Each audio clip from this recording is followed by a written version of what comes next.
نحمدہ ونصلی علی رسولہ الکریم اما بعد۔ کتاب صحیح البخاری کتاب الجنائز باب نمبر 91 حدیث نمبر 1381۔ باب ما قیل فی اولاد المشرکین، باب ہے اولاد المسلمین، مسلمانوں کی اولاد کے بارے میں کیا کہا گیا ہے۔ اہل علم نے مسلمان ان کے چھوٹے بچے، نابالغ بچے فوت ہو جائیں ان کے بارے میں کیا عقیدہ نظریہ ہے، امام بخاری رحمہ اللہ اس سلسلہ میں بیان کرنا چاہتے ہیں۔ امام بخاری رحمہ اللہ کا نظریہ جمہور علماء امت والا ہی نظریہ ہے کہ اہل ایمان کی اولاد نابالغ حالت میں جو فوت ہو جائے وہ جنتی ہے، جس طرح کہ امام نووی رحمہ اللہ نے اس پر اہل علم کا اجماع بیان کیا ہے اور فرماتے ہیں کہ اجمع من یعتد بہ من علماء المسلمین، علماء مسلمانوں کے علماء میں سے جو صاحب علم ہیں، صاحب بصیرت ہیں، جن کا علماء کے اندر شمار کیا جاتا ہے، ان کے نزدیک ان کا اتفاق ہے۔ دوسرے الفاظ کے اندر جمہور علماء امت ان کا اتفاق ہے کہ ان من مات من اطفال المسلمین فهو من اہل الجنہ، کہ مسلمانوں کے چھوٹے بچے وفات پانے والے وہ جنت میں ہیں۔ اور دوسرا نظریہ اس کے اندر توقف والا بھی ہے۔ بعض کہتے ہیں کہ اس کے بارے میں توقف کرنا چاہیے، کوئی بھی حتمی فیصلہ نہیں کرنا چاہیے، جو بھی اللہ ان کے بارے میں فیصلہ کرے۔ یہ کچھ لوگ ہیں، کچھ اہل علم ایسے بھی ہیں، وہ صحیح مسلم کی حدیث نمبر 2662 کو مد نظر رکھتے ہوئے یہ بات کہتے ہیں کہ جس کے اندر یہ الفاظ ہیں کہ قبیلہ انصار میں سے کسی کا ایک چھوٹا بچہ فوت ہو گیا۔ سیدہ عائشہ رضی اللہ تعالی عنہ نے فرمایا کہ طوبیٰ لہ لم یعمل سوءا ولم یدرکہ، اس کے لیے، اس بچے کے لیے تو مبارک ہی مبارک ہیں، اس کے لیے تو جنت ہی جنت، کیونکہ اس نے نہ کوئی برا کام کیا، نہ برا کام کرنے کی عمر کو پہنچا، اس کے لیے تو جنت ہے۔ تو نبی صلی اللہ علیہ وسلم فرمایا او غیر ذالک یا عائشہ، کیا اس کے علاوہ کوئی اور بات بھی کہنی چاہتی ہیں، یا یہی ایک حتمی بات کہہ دی؟ یہی بات آپ نے حتمی طور پر کہنا ہے کہ یہ جنتی ہے، یا اس کے علاوہ کوئی اور بھی دوسری رائے بھی ہے؟ اور اس کے بعد فرمایا کہ ان اللہ خلق للجنت اہلا، اللہ نے جنت کے لیے ایک مخلوق کو پیدا کیا اور ایک کو جہنم کے لیے پیدا کیا۔ لمبی حدیث ہے، تو مطلب یہ تھا کہ آپ نے سیدہ عائشہ رضی اللہ تعالی عنہا کہ یہ اس حتمی فیصلے پر آپ نے رد کیا، اعتراض کیا۔ اس کے بارے میں دوسرا پہلا گروہ جو مسلمانوں کی اولاد کے جنتی ہونے کا قائل ہے، وہ اس کا جواب یہ دیتے ہیں کہ یہ اس وقت کی بات ہے جب آپ کو اس بارے میں کوئی حتمی بات نہیں بیان کی گئی تھی۔ بعد کے اندر جب یہ علم دے دیا گیا کہ اہل ایمان کی اولاد جنتی ہے، جس طرح کہ یہاں روایات آ رہی ہیں، تو اس پر یہ پہلے کی بات ہے اور بعد کے اندر آپ کو اس بات کی وضاحت کر دی گئی تھی۔ قرآن میں بھی سورہ طور کی آیت نمبر 21 میں فرمایا کہ والذین آمنوا واتبعتہم ذریتہم، کہ جو اہل ایمان ہیں اور ان کی اولاد بھی ان کے اتباع میں رہی، ان کے ساتھ رہی، تو ان کو بھی اللہ تعالیٰ جنت کے اندر ان کے ساتھ ہی ملا دے گا۔ بہرحال امام بخاری رحمہ اللہ پہلے ایک اثر رائے ہیں، وقال ابو ہریرہ رضی اللہ عنہ عن النبی صلی اللہ علیہ وسلم من مات له ثلاثة من الولد لم يبلغ الحنس۔ حضرت ابو ہریرہ رضی اللہ تعالیٰ عنہ مرفوع بیان کرتے ہیں، یہ ان حضرت ابو ہریرہ رضی اللہ تعالیٰ کا یہ اپنا اثر نہیں بلکہ مرفوع روایت بیان کرتے ہیں۔ من مات له ثلاثة من الولد، جس کے 3 بچے فوت ہو گئے، لم یبلغ الحنس، جو بلوغت کو نہیں پہنچے تھے۔ حنس ویسے گناہ کو کہتے ہیں، یعنی گناہ کی عمر کو نہیں پہنچے، یعنی ان کا گناہ لکھا نہیں جاتا، چھوٹی عمر۔ کان لہ حجاب من النار، تو وہ بچے اس آدمی کے لیے آگ سے حجاب اور پردہ بن جائیں گے، او داخل الجنہ، یا کہا تھا کہ جنت میں وہ چلا جائے گا۔ بات ایک ہی ہے کہ جہنم سے، آگ سے پردہ بن جائیں گے یا جنت میں لے جانے کا سبب بن جائیں گے۔ تو 3 بچے نابالغ جس کے فوت ہو گئے تو وہ اس کا لیے ذریعہ اور سبب بن جائیں گے جنت میں جانے کا۔ حدیث نمبر 1381، قال حدثنا یعقوب بن ابراہیم حدثنا ابن علیہ حدثنا عبد العزیز بن صہیب عن انس بن مالک رضی اللہ عنہ قال قال رسول اللہ صلی اللہ علیہ وسلم ما من الناس مسلم يموت له 3 من الولد لم يبلغ الحنث الا ادخله الله الجنہ بفضل رحمتہ ایاہم۔ انس بن مالک رضی اللہ تعالیٰ فرماتے ہیں رسول مقبول صلی اللہ علیہ وسلم نے فرمایا، ما من الناس مسلمون، نہیں ہے مسلمانوں میں، لوگوں میں سے کوئی مسلمان بندہ بھی، یموت له 3 من الولد، کہ اس کے 3 بچے فوت ہو جائیں، ولد کے اندر بیٹا بیٹی کوئی بھی ہوں، چھوٹے بچے فوت ہو جائیں۔ کتنی چھوٹی عمر؟ لم یبلغ الحنث، جو بلوغت کو نہیں پہنچے، یعنی گناہ کی عمر کو نہیں پہنچے، الا ادخلہ اللہ الجنہ، مگر اللہ ان کو اس کو جنت میں داخل کر دے گا۔ ادخلہ ضمیر مسلم کی طرف، اس مسلم کو، تو مسلم کے اندر مرد بھی عورت بھی، یعنی ماں اور باپ دونوں ہی آئیں گے، اور جنت میں داخل کرے گا بفضل رحمتہ ایاہم، اپنے فضل اور اپنی رحمت کرنے کی وجہ سے۔ اس سے بفضل رحمت ایاہم سے ایک اعتراض کا جواب بھی ہو گیا کہ والدین کو بچوں کی، چھوٹے نابالغ بچوں کے فوت ہونے پر والدین کا جنت میں جانا، یہ تو ہو گیا ٹھیک کہ وہ صبر کریں گے، ان کو صبر کی وجہ سے وہ جنت میں گئے، لیکن بچے کس بنا پر گئے؟ انہوں نے تو نہ کوئی عمل کیا نہ کوئی اور، تو اس کا جواب اس میں آ گیا کہ داخل کرے گا اللہ تعالیٰ والدین کو بھی بچوں کو بھی بفضل رحمت ایاہم، ان تمام پر ہی، ایاہم تمام بچوں پر بھی والدین پر اپنے فضل اور رحمت کی وجہ سے۔ امام بخاری رحمہ اللہ کا استدلال سے یہ ہے کہ جب نابالغ بچے والدین کے لیے آگ سے حجاب بنیں گے یا جنت میں جانے کا سبب بنیں گے، تو جو محجوب ہے وہ تو بالاولیٰ جائیں گے۔ جب وہ اپنے والدین کے لیے آگ میں جانے سے حجاب اور پردہ ہیں، جنت میں لے جانے کا سبب ہے، تو خود جنت میں نہ جائیں گے؟ جو دوسروں کو جنت میں لے جانے کا سبب بن رہے ہیں تو وہ خود جنت میں جائیں گے۔ یہ امام بخاری کا استدلال کہ مسلمانوں کی اولاد وہ بھی جنتی ہے۔ حدیث نمبر 1382، قال حدثنا ابو الولید قال حدثنا شعبہ عن عدی بن ثابت انه سمع البراء رضی اللہ عنہ قال لما توفی ابراہیم علیہ السلام قال رسول اللہ صلی اللہ علیہ وسلم ان له مرضعا فی الجنہ۔ حضرت براء رضی اللہ تعالیٰ عنہ فرماتے ہیں کہ جب نبی صلی اللہ علیہ وسلم کا بیٹا ابراہیم فوت ہوا تو رسول اللہ صلی اللہ علیہ وسلم فرمایا ان له مرضعا، بے شک اس کے لیے ایک داعیہ ہے، فی الجنہ، جنت میں۔ چھوٹی عمر میں فوت ہوا تھا نا، جو دودھ پیتا تھا، آپ نے فرمایا کہ اس کی دودھ کی تکمیل کے لیے اللہ تعالیٰ نے جنت کے اندر ایک کے لیے داعیہ مقرر کر دی ہے، وہ اس کی دودھ کی تکمیل کرے گی۔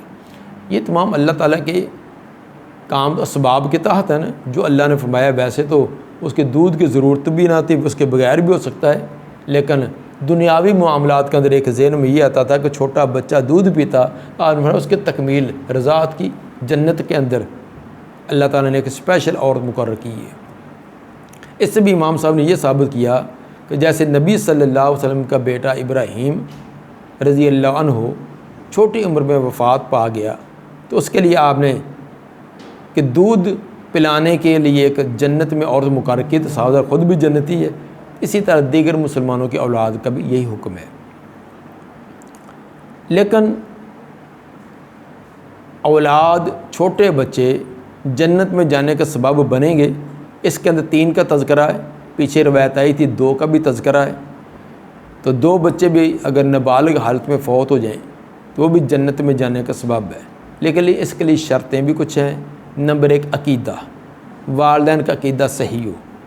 اگر عقیدہ باطل ہے، صحیح نہیں ہے، تو پھر تو ان کے اپنے اعمال بھی تمام ضائع ہیں۔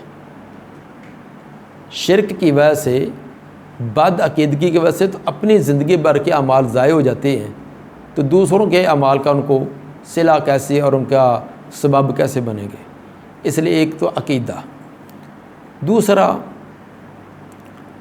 باقی اعمال تو ہیں ہی، اعمال بھی چلو اس کے اندر کوئی کمیاں بیشیاں بھی ہوتی رہی ہیں بنیادی طور پر، اور اس کے اندر خصوصی طور پر حقوق العباد معاف نہیں ہے، تو بچے جنت میں جانے کا سبب بنیں گے، لیکن حقوق العباد کی طرف سے کلیئر ہو۔ تیسری بات یہ بھی کہ صبر اللہ کی رضا کے لیے، کہ یہ اللہ نے ہمیں دیے تھے، اللہ نے یہ واپس لے لیے، اس کے میں پورا کا پورا اسلام نے جو صبر کی تعلیمات دی ہے ان کے مطابق صبر کرے، حوصلہ کرے، تو یہ تب ان کے لیے بشارتیں ہیں۔ تو یہ ان تمام چیزوں سے ہاتھ دھو بیٹھتے ہیں، اور عقیدہ بھی نہیں ہے، عمل بھی پلے کوئی نہیں ہے، دوسروں کی ظلم و ستم انتہا درجے کا کیا ہوا ہے، کسی کا پلاٹ پر قبضہ ہے، کسی کے مکان پر قبضہ ہے، سودی کاروبار بھی چل رہے ہیں، رشوت کے سلسلے بھی چل رہے ہیں، جو ہاتھ میں آئے اس کو ہضم شریف کیا جا رہا ہے، اور ساتھ یہ بھی کہہ دے کہ ہم بھی تو جنتی ہیں کیونکہ ہمیں بھی فلاں فلاں اسباب اور ذرائع کے مواقع ملے ہیں۔ تو اس لیے دوسروں کے ان اعمال پر سہارا کر کے بیٹھ جانا، بالفرض کسی کے 2 بیٹے فوت ہو گئے، اب وہ سہارا بن کر بیٹھ جائے اسی پر ہی کہ ٹھیک ہے جنت تو پکی ہو ہی چکی ہے، تو اب جو مرضی یہاں رہتے ہوئے کر لیں، تو یہ طریقہ درست نہیں ہوگا۔ باب نمبر 92، باب ما قال فی اولاد المشرکین، باب ہے جو مشرکوں کی اولاد کے بارے میں کہا گیا ہے۔ گزشتہ باب میں مسلمانوں کی، مومنوں کی اولاد کے بارے میں تھا کہ ان کا انجام کیا ہے، یا مشرکین ان کی اولاد کے بارے میں۔ اس سلسلہ میں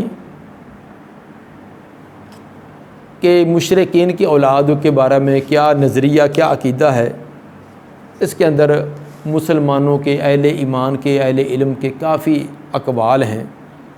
حافظ ابن حجر رحمہ اللہ نے تقریباً 10 کے قریب قول ذکر کیے ہیں کہ مشرکین کی اولاد کے بارے میں کیا کیا نظریے ہیں۔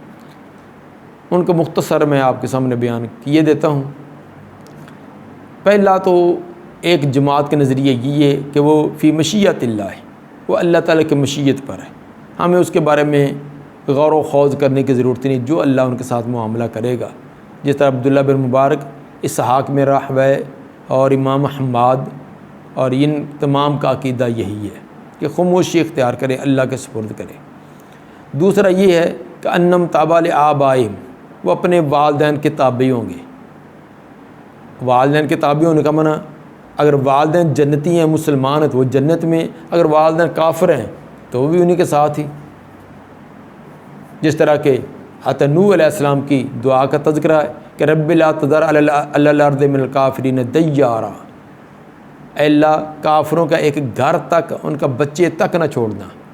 تو جیسے ان کے والدین کو عذاب سے تباہ کر دے، اس طرح ان کی نسلوں کو بھی۔ تو ان کے چھوٹے بچوں تک کے لیے یہ بد دعا تھی کہ گھر بھی نہ بچنا، یعنی گھر کا کوئی فرد تک نہ بچے۔ تو ثابت ہوا کہ انہی میں سے ہیں، اسی لیے تو نوح علیہ السلام نے بد دعا کی تھی۔ یہ دوسرا نظریہ۔ تیسرا اس کے بارے میں نظریہ یہ ہے کہ انہم یکون فی برزخ بین الجنت والنار، نہ وہ جنت میں ہوں گے نہ جہنم میں، جنت و جہنم کے درمیان جو برزخ ہے وہاں ہوں گے، اس لیے کہ جنت والے عمل نہیں کیے اس لیے جنت میں نہیں، اور جہنم والے بھی عمل نہیں کیے جہنم میں بھی نہیں، اس لیے بین بین رہیں گے۔ ایک یہ بھی نظریہ ہے۔ چوتھا نظریہ یہ ہے کہ خادم و اہل الجنہ، وہ جنتی لوگوں کے خادم ہوں گے۔ اس سلسلہ میں ابو داؤد کی ایک روایت بھی وہ لوگ بیان کرتے ہیں۔ ابو داؤد کی حدیث نمبر 2111 اور مسند ابو یعلا کی حدیث نمبر 4090، لیکن وہ سند کے اعتبار سے روایت انتہائی ضعیف ہے، کمزور ہے۔ پانچواں نظریہ یہ بھی ہے کہ انہم یثیرون ترابا، وہ مرنے کے بعد مٹی ہو جائیں گے۔ جس طرح باقی حیوانات ہیں، جانور ہیں، مرنے کے بعد مٹی، اس طرح وہ بچے بھی مٹی، نہ جنت نہ جہنم، ان کا کوئی سلسلہ نہیں ہے۔ ایک یہ بھی نظریہ ہے۔ چھٹا نظریہ یہ کہ ہم فی النار، وہ اپنے والدین کے ساتھ آگ میں، یہ بھی بات کا نظریہ ہے۔ اور ساتواں یہ ہے انہم یمتحنون فی الآخرہ، نابالغ بچے ان کا آخرت میں امتحان لیا جائے گا۔ امتحان کیسے؟ مثلا آگ جلائی جائے گی، اللہ کی طرف سے حکم ہوگا اس میں چھلانگ لگاؤ، تو جو اللہ کا حکم ملتے ہوئے کہ وہ ہمارا خالق اور مالک ہے، اس کا حکم مانتے چھلانگ لگا دیں گے تو کانت علیہم برد و سلام، وہ آگ ان پر بالکل ٹھنڈی ہو جائے گی، تو جنتی ہیں کیونکہ اللہ کا حکم مانا ہے۔ من ابا عذب، جو انکار کر دیں گے تو اللہ کا حکم کا انکار کرنے والے عذاب کے مستحق بنیں گے۔ بعد کا یہ بھی نظریہ ہے۔ آٹھواں یہ کہ انہم فی الجنہ، وہ حتمی طور پر جنت میں ہی ہے۔ نواں یہ کہ یہ الامساک، اس کے بارے میں خاموشی، کوئی اس کے اندر کسی قسم کے رائے نہ دی جائے، خاموشی اختیار کی جائے، اس میں نہ کوئی فرق کیا جائے مومنوں کا کافروں کا، مومنوں کے بچوں کا کافروں کے بچوں میں کوئی خاموشی، یعنی پہلے سے مختلف ہے۔ پہلے تو یہ تھا کہ صرف کافروں کے بچوں کے بارے میں، تو یہ کہ ہر ایک کے بارے میں کسی قسم کا فرق بھی نہ کیا جائے۔ امام بخاری رحمہ اللہ کا جو رجحان ہے وہ آگے آنے والی روایات سے واضح ہو رہا ہے۔ حدیث نمبر 1383، حدثنا حبان قال اخبرنا عبداللہ قال اخبرنا شعبہ عن ابی بشر عن سعید بن جبیر عن ابن عباس رضی اللہ عنہم قال سئل رسول اللہ صلی اللہ علیہ وسلم عن اولاد المشرکین، نبی صلی اللہ علیہ وسلم سے مشرکوں کی اولاد کے بارے میں سوال کیا گیا کہ جو چھوٹی عمر میں فوت ہو جاتے ہیں ان کا انجام کیا ہے۔ فقال اللہ اذ خلقم عالم بما كانوا عاملین، آپ نے فرمایا کہ جب اللہ نے ان کو پیدا کیا تھا، اللہ اس وقت جانتا تھا کہ انہوں نے کیا عمل کرنے ہیں۔ اگر ان کو باقی رکھا بڑے ہوئے تو انہوں نے کیا کچھ کرنا تھا یہ اللہ جانتا ہے، تو اس لیے اللہ ان کے ساتھ وہی معاملہ کرے گا۔ مطلب یہ تھا کہ ہمیں اس کے بارے میں کوئی حتمی فیصلہ نہیں کرنا چاہیے، وہ اللہ کے سپرد ہے۔